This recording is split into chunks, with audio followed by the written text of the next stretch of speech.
بسم اللہ الرحمن الرحیم نحمدہ ونصلی ونسلم علی رسولہ الکریم اما بعد۔ اسلام عبادات، اخلاقیات، معاملات کا مجموعہ ہے، لیکن بدنی عبادات میں سب سے بنیادی عبادت نماز ہے۔ قرآن کریم کا آپ مطالعہ کرتے جائیں، مختلف جگہوں پر سینکڑوں مرتبہ نماز کا حکم دیا گیا ہے۔ اس کی اہمیت اور فضیلت کو سمجھنے کے لیے بس ایک چھوٹی سی بات سمجھنا ضروری ہے۔ اللہ تعالیٰ نے اپنے پاک پیغمبر حضرت محمد صلی اللہ علیہ وسلم کو جو احکامات دیے، ان کا نزول زمین کی طرف ہوا، لیکن اللہ تعالیٰ نے جب نماز کا تحفہ دینے کا ارادہ کیا تو آپ علیہ الصلاۃ والسلام کو آسمان پر بلایا اور پھر اپنے پاس بلا کر یہ تحفہ دیا۔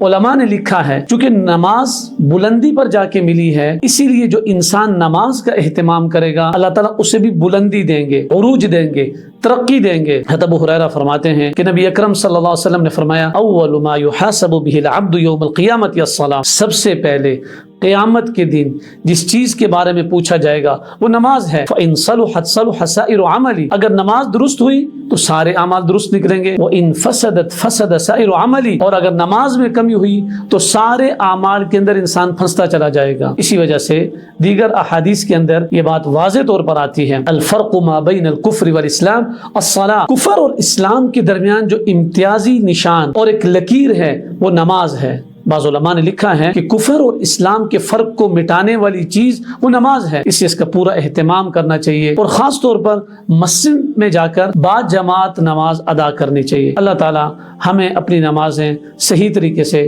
مساجد میں جا کر با جماعت ادا کرنے کی توفیق نصیب فرمائے۔